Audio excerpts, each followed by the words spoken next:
Hello friends, welcome to my channel.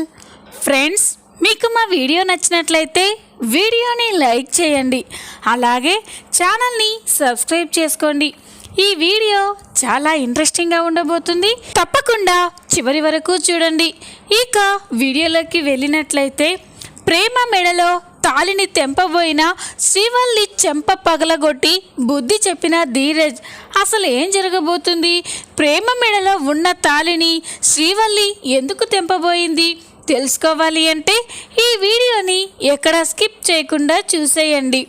ఇక వీడియోలోకి వెళ్ళినట్లయితే, భద్రావతి మేడపైన కూర్చొని రామరాజు ఇంటి వైపే చూసి బాగా కోపంగా ఆలోచిస్తూ ఉంటుంది. రామరాజు కుటుంబం సంతోషంగా ఉండడం చూసి భద్రావతి అయితే తట్టుకోలేకపోతుంది. అప్పుడే సేనాపతి అక్కడికి వస్తాడు.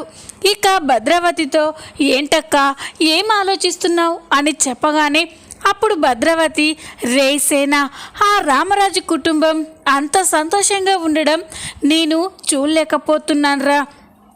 ఈ సంతోషమంతా వాడు పెద్ద కొడుకు పెళ్లి చేశాననే కదా వాడు అంతలా ఎగిరిపడుతున్నాడు. అసలు ఏం జరిగిందో ఏంటో అర్థం కావడం లేదు. ఆ భాగ్యంకి ఎంతో గుచ్చి చెప్పాను, రామరాజు కొడుకుని నీ అల్లుణ్ణి చేసుకోవద్దు అని, కానీ ఆ భాగ్యం నా మాట వినలేదు అని చెప్పి ఇక భద్రావతి అంటూ ఉంటే అప్పుడే సేనాపతి, అదే నాకు అర్థం కావట్లేదక్క, పెళ్ళి ఆపడానికి మనం ఎన్నో విధాలుగా ప్రయత్నించాం, కానీ ఆ భాగ్యం మాత్రం మనసు మార్చుకోకుండా రామరాజు పెద్ద కొడుకే తన కూతుర్నిచ్చి పెళ్లి చేసింది అని సేనాపతి అంటూ ఉంటే అప్పుడు భద్రావతి, రే సేన, ఇక్కడే నాకొక విషయం అర్థం కావట్లేదు. ఆ భాగ్యం మాటలు, మాట తీరు, ప్రవర్తన, మనిషిని చూస్తూ ఉంటే నాకేదో అనుమానంగా ఉంది. ముఖ్యంగా ఆ భాగ్యం ఇక్కడికి వచ్చినప్పుడు తన కూతురుతో ఏవో గుసగుసలు చెప్తూ ఉండడం నేను గమనించానురా. ఆ ఇంట్లోకి తెలియకుండా భాగ్యం ఏదో రహస్యాన్ని దాచిపెట్టింది అని నాకు తెలుస్తుంది అని చెప్పగానే అప్పుడే సేనాపతి, ఏంటక్క నువ్వనేది అని అంటే అప్పుడు భద్రావతి, రే, ఎందుకైనా మంచిది ఒకసారి ఆ భాగ్యంని కలిసి మాట్లాడాలి, రేపే మనం ఆ భాగ్యంని కలవడానికి వెళ్తున్నాం అని భద్రావతి చెప్పగానే ఇక సేనాపతి, సరే అక్క అని అంటాడు. ఇక ఉదయం కాగానే భద్రావతి, సేనాపతి, విశ్వ ముగ్గురు కూడా ఇక భాగ్యంని కలవడానికి భాగ్యం పెళ్లి జరిగినప్పుడు ఉంటున్న పెద్ద ఇంటికి వెళ్తారు. అక్కడికి వెళ్ళేసరికి ఇల్లు చాలా పెద్దదిలా ఇంద్రభవనంలో ఉండడం చూసి భద్రావతి, సేనాపతి, విశ్వాలైతే ఒక్కసారిగా షాక్ అయిపోతారు. ఇక సేనాపతి, ఏంటక్క ఇది ఇల్లా ఇంద్రభవనమా? మన ఇల్లే చాలా పెద్దగా గొప్పగా ఉంది అనుకుంటే ఈ భాగ్యం ఏంటి ఇంత పెద్ద ఇల్లు ఎలా కట్టింది? ఈ సంపాదన అంతా ఎలా వచ్చింది అని సేనాపతి అంటూ ఉంటే, రే సేన, ముందు వచ్చిన పని చూడరా అని హాల్లోకి వెళ్ళి భాగ్యం అని పిలుస్తూ ఉంటుంది. అప్పుడే ఇంటి అసలైన ఓనర్ అక్కడికి వస్తాడు. ఇక అతను భద్రావతి వాళ్ళని చూసి, ఎవరు కావాలండి అని అడిగితే అప్పుడు ఇక భద్రావతి, భాగ్యం ఇంట్లో లేదా అండి అని అడుగుతుంది. అప్పుడు అతను ఏమీ అర్థం కాక మొహం పెట్టి, భాగ్యం ఎవరండి అని అడుగుతాడు. అప్పుడు ఇక భద్రావతి, అదేనయ్యా, ఈ ఇల్లు భాగ్యందే కదా, ఈ మధ్య తన పెద్ద కూతురి పెళ్ళి కూడా చేసింది, వాళ్ళ ఇంట్లో ఉంటూ భాగ్యం అంటే ఎవరు అంటావేంటి అని చెప్పగానే అతనిగా గట్టిగా నవ్వుతూ ఉంటాడు. అది చూసి భద్రావతి, ఏంటయ్యా భాగ్యం ఎక్కడుంది అని అడిగితే ఎందుకు అలా నవ్వుతున్నావు అని అంటే అప్పుడు అతను, ఆ భాగ్యం గురించా మీరు మాట్లాడేది? అసలు ఆ భాగ్యంది ఈ ఇల్లు అయితే కదా ఆ భాగ్యం ఇక్కడ ఉండడానికి అని చెప్పగానే అందరూ షాక్ అయిపోతారు. ఇక సేనాపతి, ఏం మాట్లాడుతున్నావు, ఈ ఇల్లు భాగ్యంది కాదా అని చెప్పగానే, కాదు సార్, తన కూతురు పెళ్ళి ఉంది అని ఓ 10 రోజులు ఈ ఇంటిని అద్దెకివ్వమని అడిగింది. రోజుకు 2000 చొప్పున ఈ ఇంటిని ఆ భాగ్యంకి అద్దెకిచ్చాను, అంతేకాని ఇదేమీ వాళ్ళు సొంతంగా కట్టుకున్న ఇల్లు కాదు. ఇంకొక విషయం, నేను మాట్లాడుకున్న రెంట్ కూడా మొత్తం ఇచ్చే పొజిషన్లో వాళ్ళు లేరు, నాకు సగం రెంట్ని ఎగ్గొట్టే వెళ్ళిపోయింది అని ఇక అతను చెప్పగానే అందరూ కూడా షాక్ అయిపోయి చూస్తూ ఉంటారు. ఇక విశ్వ ఏంటత్తా ఇది అని అంటే, నువ్వు ఆగరా అని చెప్పి ఇక ఆ ఇంటి ఓనర్నే, మీకు ఇప్పుడు ఆ భాగ్యం ఎక్కడ ఉంటుందో తెలుసా అని అడిగితే అప్పుడు భాగ్యం ఉండే ఇంటి అడ్రస్ని భద్రావతి వాళ్ళకి ఇస్తాడు. ఇక ఆ అడ్రస్ను తీసుకొని భద్రావతి భాగ్యంని కలవడానికి వాళ్ళు ఉంటున్న ఇంటికైతే బయలుదేరుతుంది. కారులో వెళ్తూ ఇక సేనాపతి, ఏంటక్క నాకేమీ అర్థం కావట్లేదు, అసలు ఏం జరుగుతుంది అని అంటే అప్పుడు భద్రావతి, నాకు మొత్తం అర్థమైందిరా అని చెప్పగానే ఏంటక్క అని అంటాడు. రేయ్, మనం ఆ రామరాజు మీద పగ తీర్చుకోవడానికి ఈ భాగ్యం శ్రీవల్లియే సరైన ఆయుధమని నాకు అర్థమైంది. మన ప్రేమని మనం ఇన్ని రోజులు మన ఇంటికి తెచ్చుకోలేకపోయాం, కానీ ఈ భాగ్యం ద్వారా త్వరలోనే మన ప్రేమ మన ఇంటికి వస్తుందిరా అని ఇక భద్రావతి చెప్పగానే విశ్వసేనాపతి సంతోషపడుతూ ఉంటారు. ఇంతలోనే భాగ్యం ఉండే ఇల్లు అయితే వస్తుంది. ఇక భద్రావతి, సేనాపతి, విశ్వ అక్కడ దిగి అక్కడే ఉండి అటు ఇటు చూస్తూ ఉంటారు.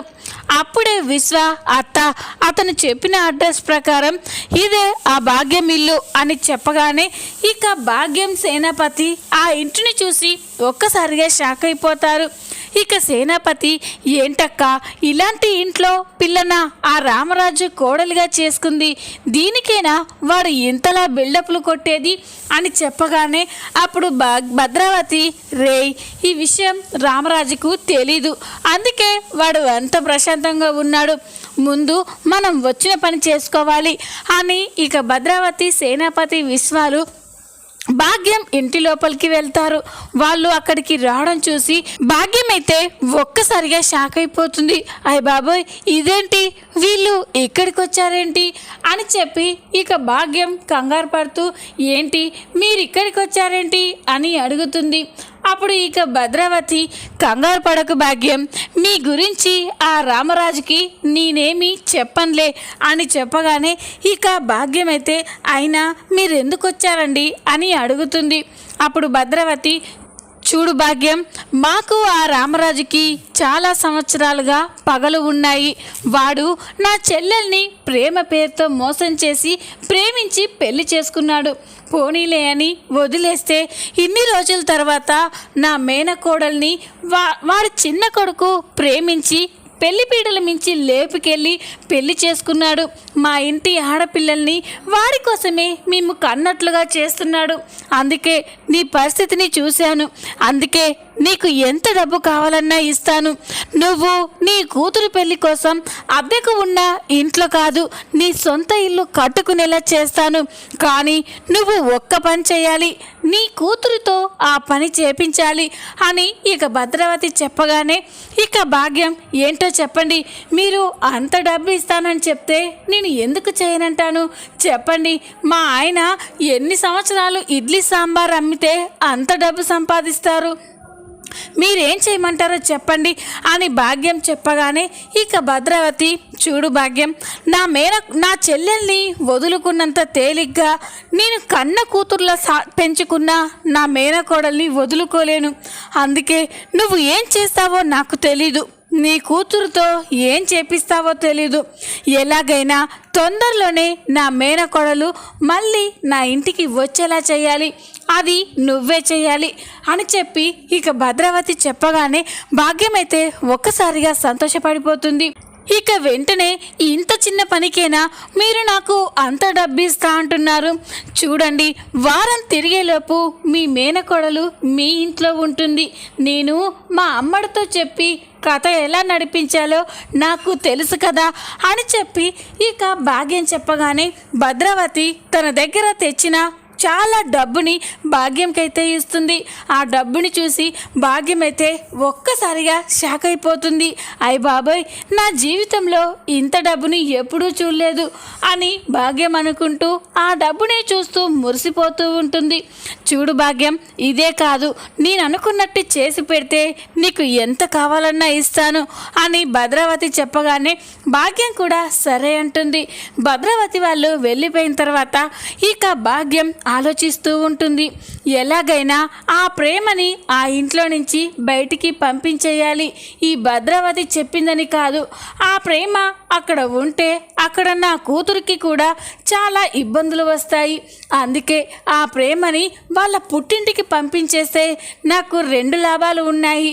నాకు కావలసినంత డబ్బు వాళ్ళ మేనత్త ఇస్తుంది, అక్కడ నా కూతురు కూడా సంతోషంగా ఉంటుంది. ఈ అవకాశాన్ని వదులుకోవద్దు అని ఇక భాగ్యం నిర్ణయించుకొని వెంటనే శ్రీవల్లికి ఫోన్ చేస్తుంది. భాగ్యం నుండి ఫోన్ రాగానే శ్రీవల్లి ఏంటమ్మోయ్ అని చెప్పగానే ఇక భాగ్యం విషయం మొత్తం కూడా శ్రీవల్లికి చెప్తుంది. ఏంటమ్మా నువ్వు చెప్పేది?